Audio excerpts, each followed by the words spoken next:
Welcome to Andromeda, where creators, collectors, innovators, and dummies come to explore the world of NFTs with Kev.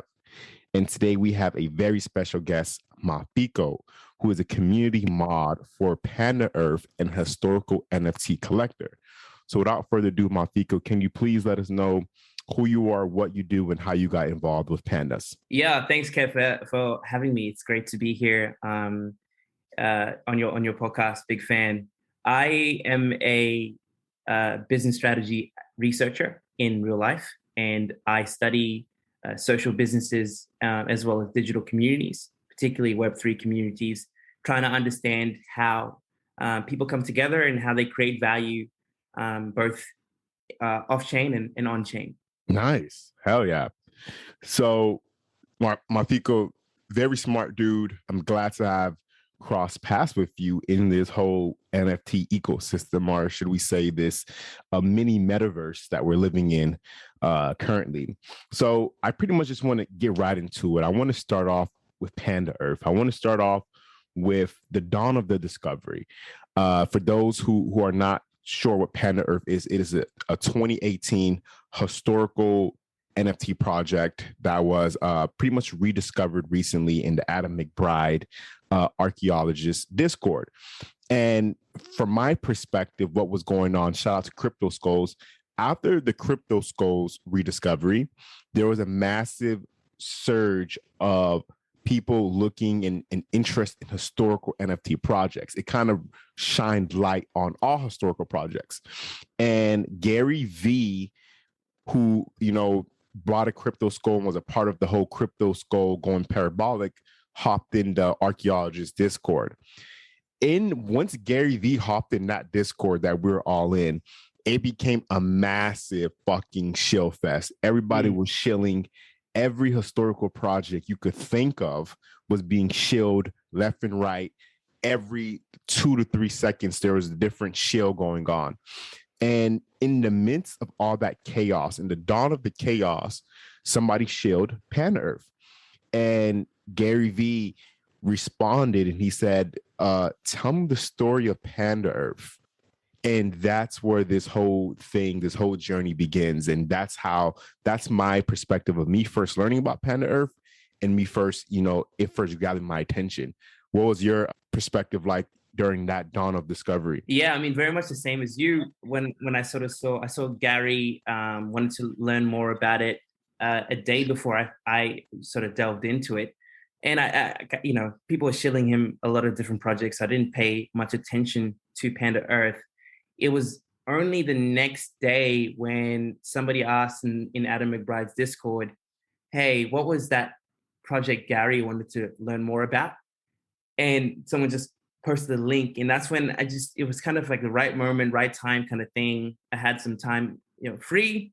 So I clicked on the link and I saw, these really, really cute looking pandas. And it was one of those things where, immediately the art for me was fascinating. I loved the artwork. It didn't look like something from 2018. It looked like any project you would see today. But when I did some more research, looked on chain and saw, it was actually, minted in the contract was created in May 2018.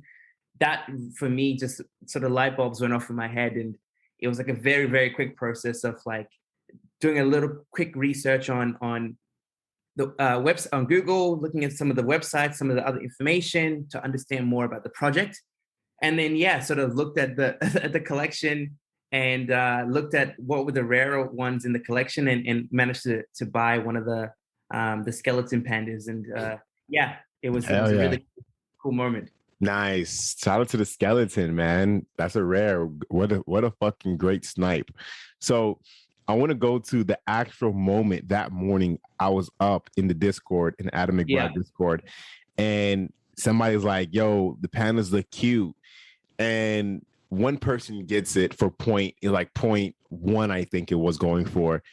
And another person, and another person, another person. And before you know it, it went from 1 to like 15, 20 people within the Discord within a span of like 10 to 15 minutes who all got Panda. So I'm like, yo, I aped in, of course. I had to get because the risk reward at those price levels for me, it's a no brainer, and of course it's not financial advice, but it was fairly cheap. I was pretty liquid at the moment, so I aped in, and from there it was a lot of we were in Gary's chat a long time talking about Panda, so I'm like, you know what? Let's find the old Discord. So we find the old Discord for Panda Earth, which is like, but we realized we can't do nothing with it. The good thing about the old Discord was that it still had conversation from way back in 2018 with some of the OG Panda holders, which was pretty cool and for research purposes. But it wasn't good if we wanted to make it a community controlled project.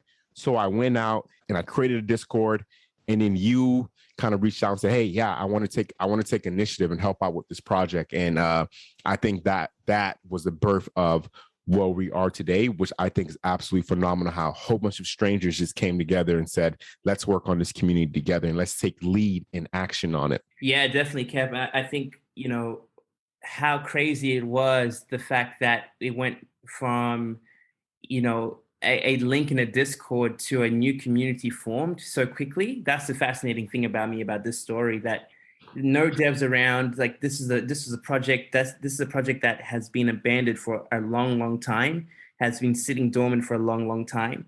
And a couple of people, just shows the power of the internet, that, you and I and the other people who were at that initial inception didn't know anything about each other, didn't know like anything at all. And we were able to then create a new community around a project that had been abandoned for ages. I think it's really cool. Yeah. And I want to give a shout out to some of the other community mod who have been doing a phenomenal job, helping bring the Panda vision to life, because it's truly been a community effort. But I want to give a special shout out to these guys because they helped take it to the next level with the different skill sets and the different things that they brought to the table. So X Art, shout out to you, man.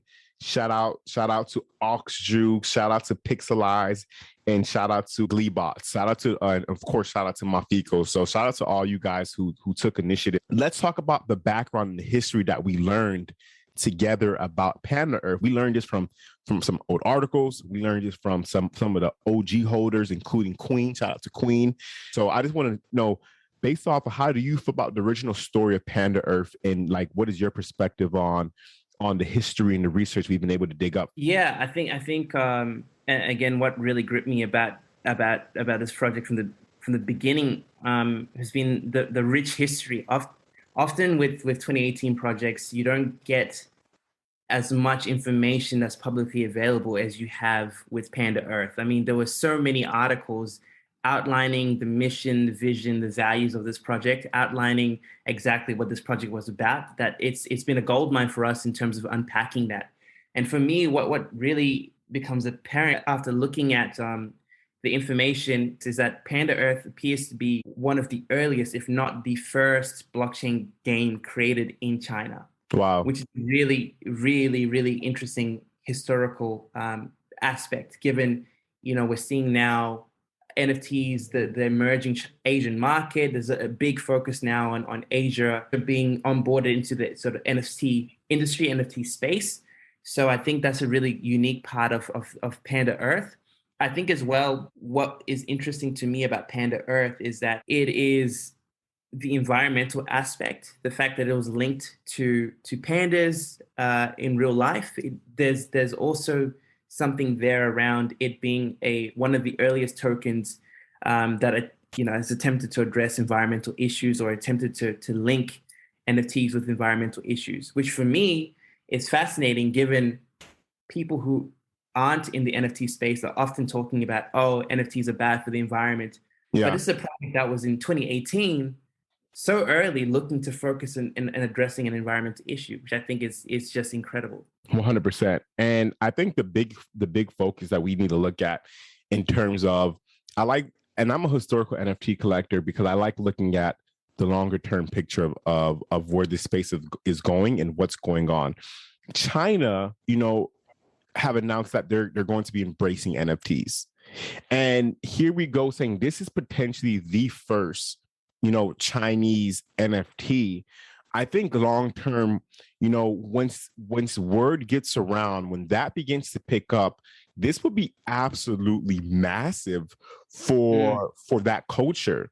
100%, 100%. We're this is such a unique project. We're so very fortunate to be. I feel very fortunate to be a part of this project. I think the artwork alone, even if you take out the historical aspect to it, if you looked at the artwork alone, that stands out so much in the context of 2018 projects.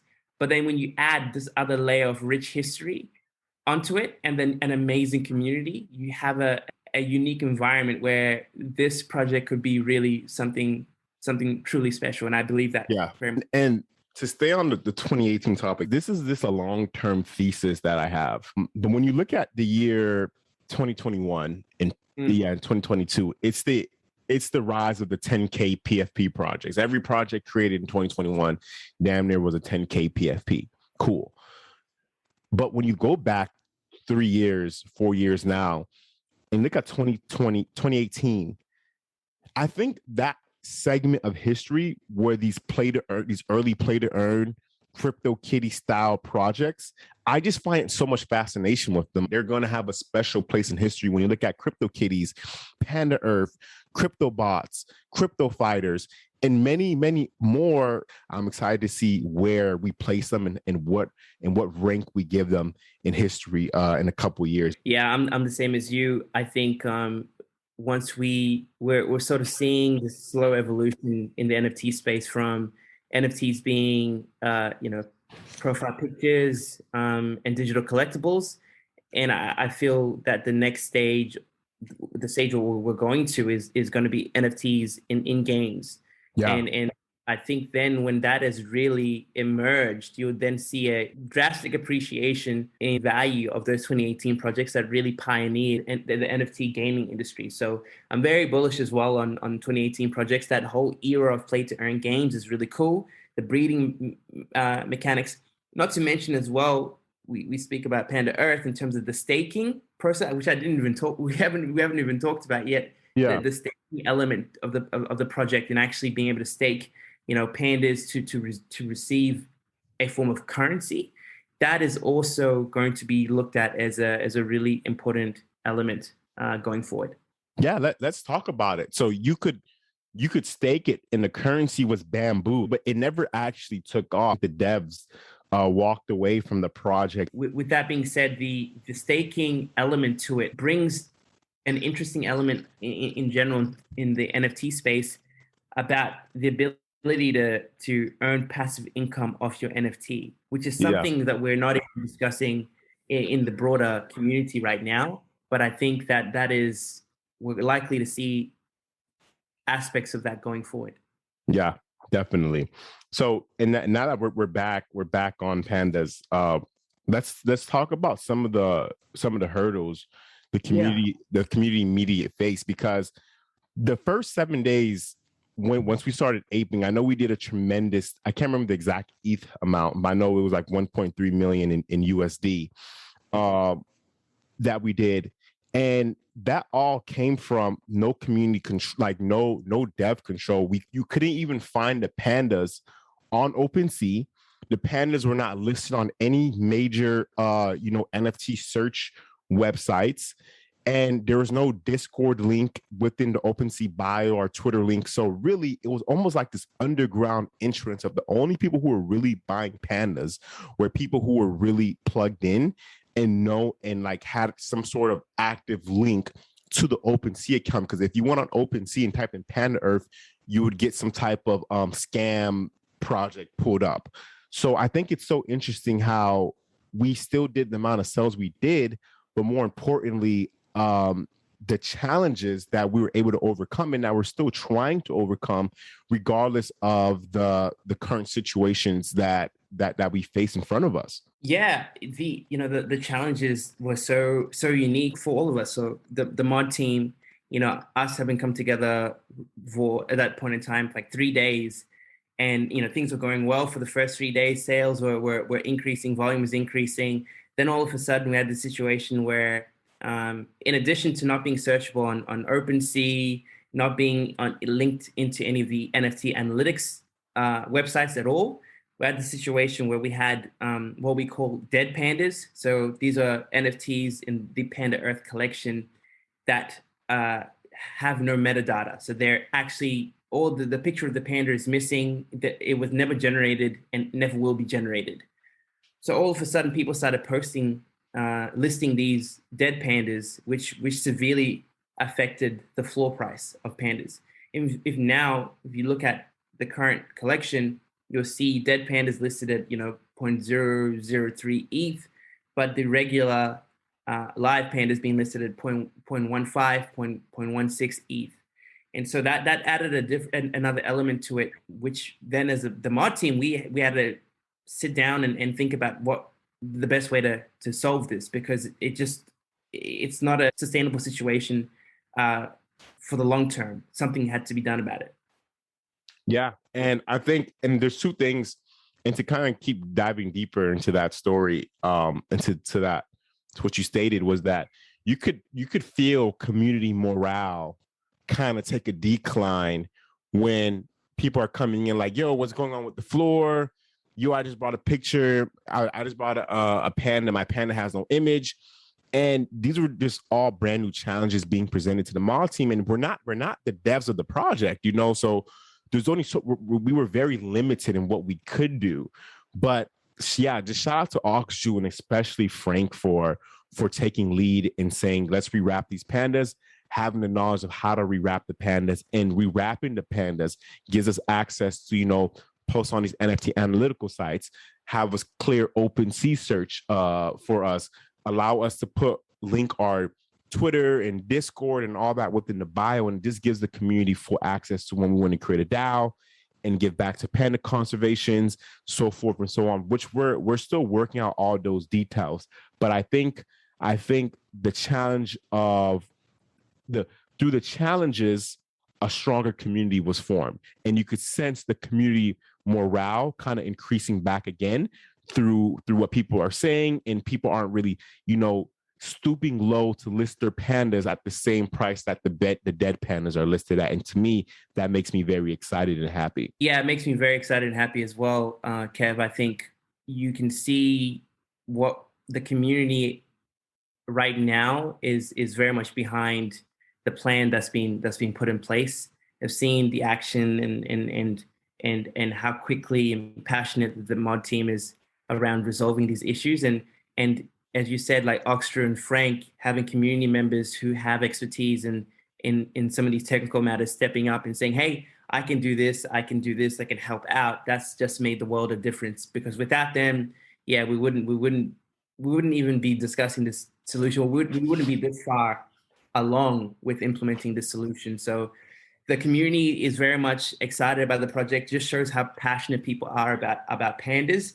And I'm just excited to when the wrapper is done, to see these things take off, because yeah, I'm 100% sure they will, given the sales volume we've had when we've had all these issues.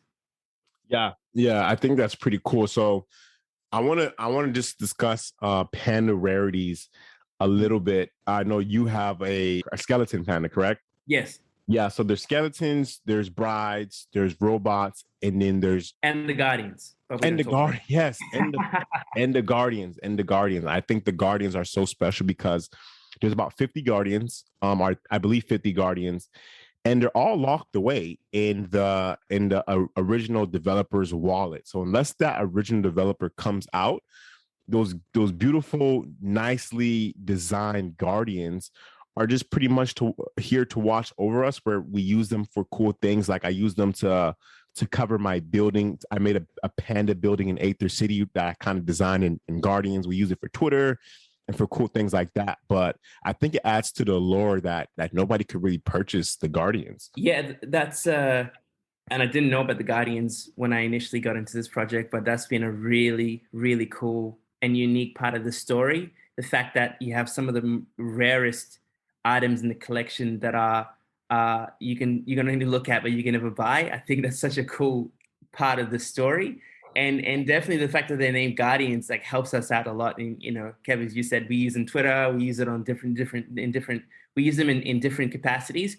but they just really add to the story and make people feel connected to the project more.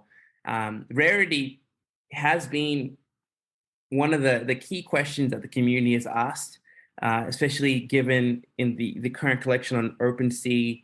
There are three elements that are I say two elements actually. The generation, as Kev mentioned, 0 to 8, and the purity, which basically in the way the game was formed back in the day, a higher level of purity meant that the panda had a closer association with the guardians. And so as a community, we've interpreted that as the higher the purity of panda, the rarer or more desirable it is. But in recent times, over the past couple of days, again, shout out to Oxdrew, we've been able to dive into the metadata of the pandas and being able to reveal an additional 10 or 12 traits for rarity. So things like hair, things like eyes, things like the mouth of the pandas that are all distinct across the collection. Oxdrew's been able to identify them and then also develop a website so people can dig in deeper in terms of the statistical rarity of their pandas. So we now have a ranking of the pandas, which is fantastic. It's still a working process, but it's a very big step and a really cool element now of being able to find traits that were already in the data. Yeah. And I think to me, that makes collecting pandas a little bit more fun, makes it more fun and more specific as to which kind of panda you're actually looking for.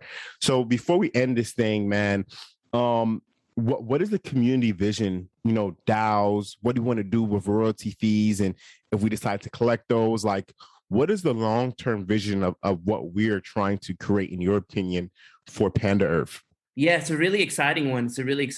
I feel the vision for long-term for Panda Earth is it transforming into a DAO that each member of the community, as has been the case so far, but each member of the community has a formal say in the direction of Panda Earth, the collection. And that, through community discussions, may mean a percentage of royalties go towards panda conservation efforts in China and other places around the world.